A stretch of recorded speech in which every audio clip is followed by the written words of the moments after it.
जय शनिदेव। प्रिय दर्शकों, मैं राजेश जोशी आपका ज्योतिष जागृति केवल सत्य कार्यक्रम में आज फिर से स्वागत करता हूं। प्रिय दर्शकों, जैसा कि आप जानते हैं कि हमारी चर्चा आजकल हमारे इष्ट देव ग्रह को लेकर के चल रही है। आप सभी सिंह लगन वाले जातकों को बता दूं कि आपका इष्ट देव ग्रह जो होता है वो बृहस्पति देव माने जाते हैं। सिंह लगन वाले सभी जातक अगर अपने गुरु का रिस्पेक्ट रिगार्ड करते हैं, उनसे डेली आशीर्वाद लेते हैं, उनके आगे नमन करते हैं, तो सदैव जितनी मर्जी ग्रह की बुरी और खराब दशाएं चल रही हों, उससे बचने का रास्ता वो बृहस्पति देवता के थ्रू जो अपने गुरु का आशीर्वाद लिया होगा वो सदैव आपके लिए एक स्तंभ की तरह साबित होगा। तो बृहस्पति देवता जो इस लगन कुंडली में पंचमेश है और आपके इष्ट ग्रह हैं, कल तक हमने बात की थी कि 8वें भाव में अगर बृहस्पति देवता पड़े हों तो कैसा रिजल्ट देंगे। आज इसी श्रृंखला को कंटिन्यू करता हुआ बात करते हैं बृहस्पति देव अगर नवम भाव में पड़े हुए। नवम भाव में पड़े हुए बृहस्पति देवता जातक को एक धार्मिक प्रवृत्ति का बना देंगे। जातक विदेश यात्रा करने वाला होगा तो विदेश से लाभ उसे अवश्य होगा। जातक धर्म को मानने के साथ साथ हायर टू हायर रिसर्च करने वाला होगा। जातक को नवम भाव संबंधी पूर्णतः सारे एडवांटेजेस मिलेंगे, क्योंकि नौवां भाव भी बृहस्पति देव का कारक भाव माना जाता है। बृहस्पति देव के 5 कारक भाव होते हैं। प्रिय दर्शकों, आप नोट करना चाहें तो कर ले। दूसरा, 5वां, 9वां, 10वां, 11वां। दूसरा यानी ये दूसरा भाव, पंचम भाव, नवम भाव, दशम भाव और 11वां भाव, ये 3 भाव ये वाले और 2 भाव ये वाले बृहस्पति के 5 कारक भाव माने जाते हैं। तो नवम भाव उसके कारक भाव में आने की वजह से नवम भाव के संबंधी पूर्णतः एडवांटेज देता है। यहां से बृहस्पति देव ने जितनी दृष्टि लगन पर डाली हुई दृष्टि बृहस्पति देवता के पूर्ण एडवांटेजेस जातक को देती है। जातक एक सूझवान पर्सनैलिटी बन के सामने आता है। जातक की जितनी भी पर्सनैलिटी होती है वो सारी की सारी पर्सनैलिटी एक धार्मिक प्रवृत्ति की बना करके जातक को ज्ञानवान, सूझवान और धर्म का ज्ञान रखने वाला बना देता है। यहां से बृहस्पति देव ने जितनी दृष्टि तीसरे भाव पर डाली हुई छोटे भाई बहन से सपोर्ट दिलवाती है। छोटी मोटी यात्राएं होती हैं तो सदैव उसका एडवांटेज जातक को मिलता है और जातक जरूरत से ज़्यादा मेहनत करके अपनी दशा अंतरा में पॉजिटिव रिजल्ट अवश्य गेन कर लेता है। यहाँ से बृहस्पति देव ने जितनी दृष्टि पंचम भाव पर डाली, पुत्र प्राप्ति का योग बनता है, अनसर्टेन गेन्स होते हैं, माइंड और विल पावर स्ट्रांग होता है, जातक एक ज्ञानवान सूझवान पर्सनैलिटी बनता है, जातक कहीं ना कहीं रिसर्च से जुड़ा हुआ भी होता है और जातक को लव रोमांस में भी कामयाबी बृहस्पति देव अवश्य दिलवा देते हैं। तो नवम भाव संबंधी सारे उसे एडवांटेजेस जातक को बृहस्पति की दशांतरा में सदैव मिलते हैं। दर्शकों, मान लीजिए बृहस्पति देव दशम भाव में पड़े हो। दशम भाव में पड़े होने से बृहस्पति देव का ये भी एक कारक स्थान माना जाता है। यहां अगर बृहस्पति देवता पड़े हों तो कामकाज सदैव ज्ञान से या बुद्धि से या फाइनेंस से जुड़ा हुआ होता है और वो सदैव कामयाबी हासिल करता है। तो बृहस्पति की दशांतरा में कामकाज में बढ़ोतरी होती है, कामकाज में नया रास्ता खुलता है।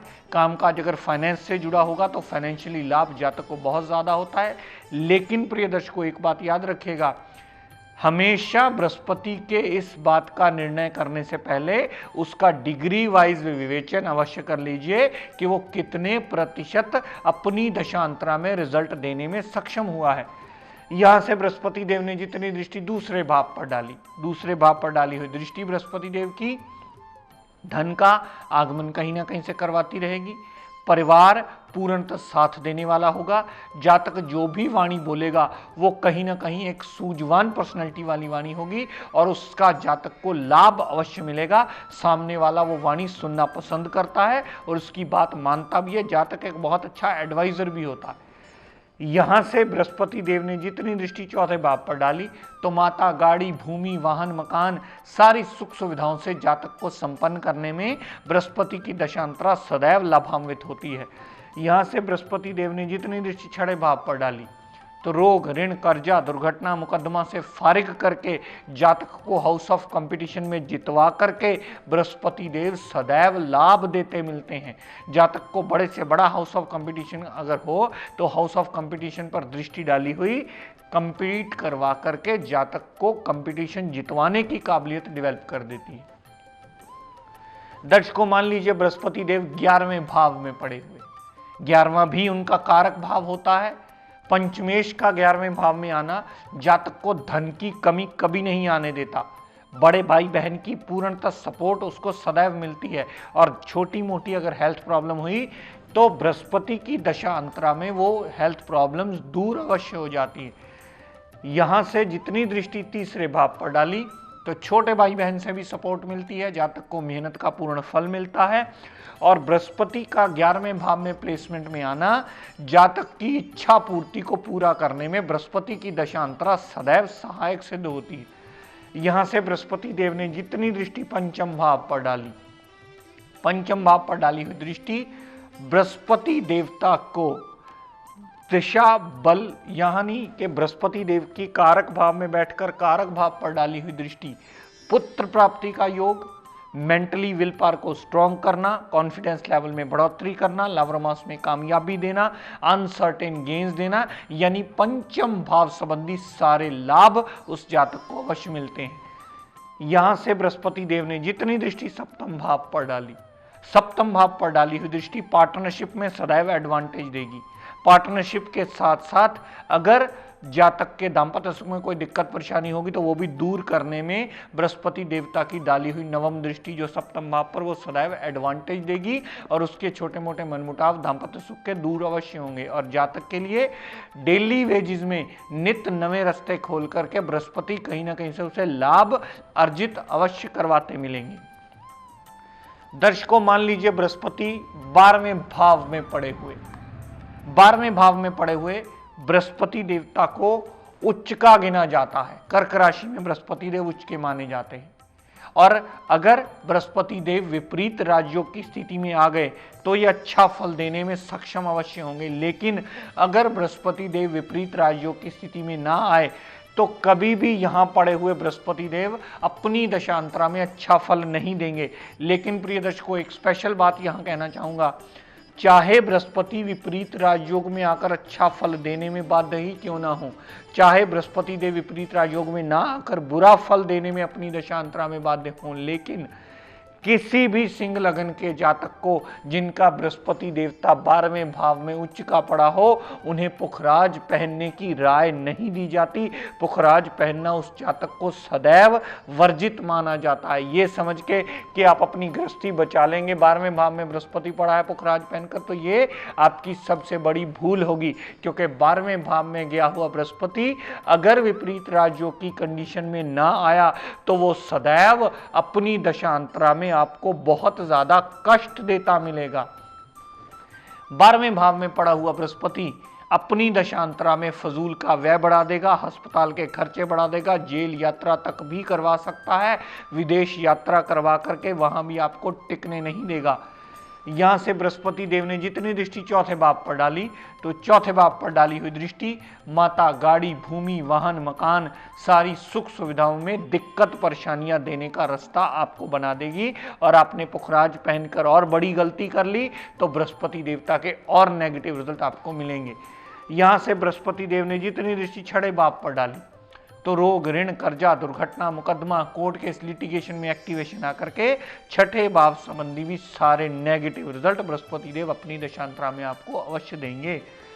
यहां से बृहस्पति देव ने जितनी दृष्टि 8वें भाव पर डाली, 8वें भाव पर डाली हुई दृष्टि बृहस्पति देवता को सदैव अपनी ऑब्स्टेकल्स को एक्टिवेट करके आपके जीवन यापन की मुश्किलों को कई गुना बढ़ा देगी।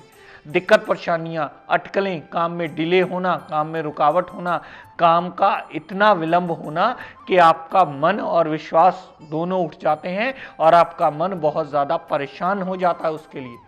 तो उच्च का बृहस्पति अगर किसी ने आपकी कुंडली में देखते ही कह दिया कि आपका तो जी भले उच्च का बृहस्पति पड़ा है 12वें भाव में, लेकिन अगर वो 12वें भाव में पड़ा हुआ और विपरीत राजयोग की कंडीशन में ना आया, तो यही बृहस्पति की दशा अंतरदशा अपने टाइम पीरियड में आपको मृत्यु तुल्य कष्ट देगी। और यहां आपने पुखराज पहनकर और उसकी किरणों में बढ़ोतरी कर ली तो आपके कष्टों में कई गुना बढ़ोतरी होती देखी आप स्वयं भी अगर देखना चाहें तो देख सकते हैं।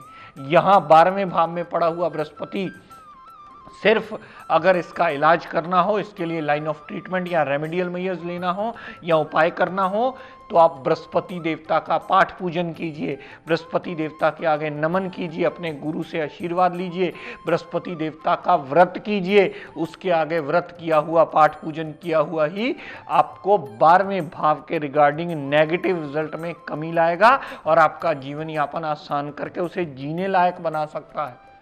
मेरा इस समझाने का प्रिय दर्शकों तात्पर्य सिर्फ इतना कि ग्रह वही होता है, लेकिन उसकी प्लेसमेंट ये डिसाइड करती है कि अपनी दशा अंतरदशा में वो कितना अच्छा या कितना बुरा फल देने में सक्षम है। इस बात की गलतफहमी सदैव दिमाग से निकाल दीजिए कि पंचमेश है, आपको सिर्फ इसे धारण ही करना है, सिर्फ इसे मजबूत ही करना है, सिर्फ इसे बल ही देना है। इसका पाठ पूजन भी करना पड़ेगा। अगर ये गलत भावों में प्लेस्ड हुआ, नीच का प्लेस्ड हुआ, इसके आगे नमन करके ही इसके पाप प्रभाव से आप बचने का रास्ता ढूंढ सकते हैं। ये बात बिल्कुल निराधार है और दिमाग से निकाल दीजिए कि 1-5-9 का रतन सदैव धारण किया जा सकता है। 1-5-9 की चल रही दशा अंतरदशा ही आपको मृत्यु तुल्य कष्ट दे सकती है अगर उसकी प्लेसमेंट गड़बड़ हुई, अगर वो 0 डिग्री हुआ, अगर वो अस्त अवस्था में हुआ, अगर वो 6-8-12 में पड़ा हुआ। अब बहुत सारे विद्वान इस बात को मानने लगे हैं कि 6-8-12 में पड़ा हुआ ग्रह अगर त्रिकोण का मालिक है तो वो बहुत ज़्यादा अच्छा फल आपको नहीं देने वाला।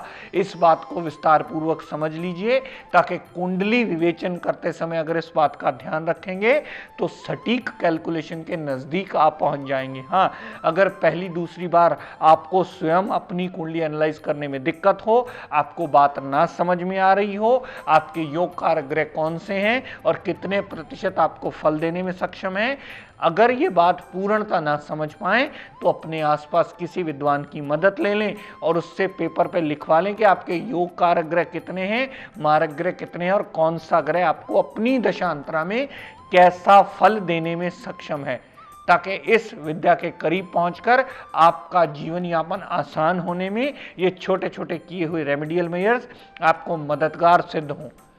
तो प्रिय दर्शकों, ग्रह वही होता है, उसकी प्लेसमेंट मैटर करती है।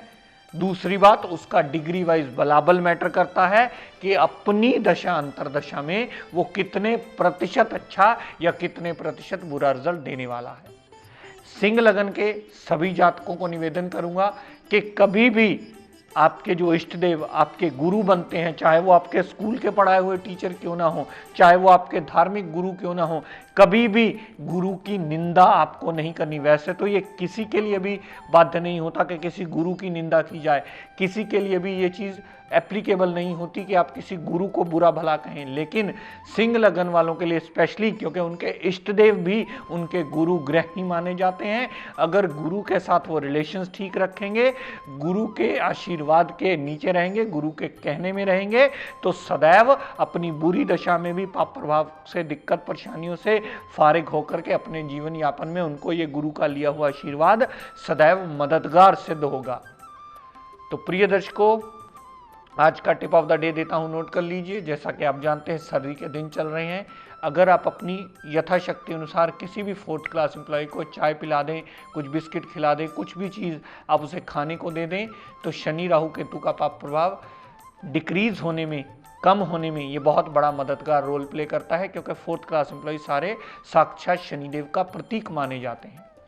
उनका कुछ भी खिलाया पिलाया आप अपनी तरफ से यथाशक्ति अनुसार आपको पाप प्रभाव बचने में रास्ता जरूर देता है। तो प्रिय दर्शकों, आज अपनी वाणी को यही विराम देता हुआ हम सब के लिए मंगल कामना करता हुआ शनिदेव से ये प्रार्थना करता हूँ कि हे शनिदेव हम सब पर अपनी कृपा दृष्टि दया दृष्टि सदैव बनाए रखें। जय शनिदेव।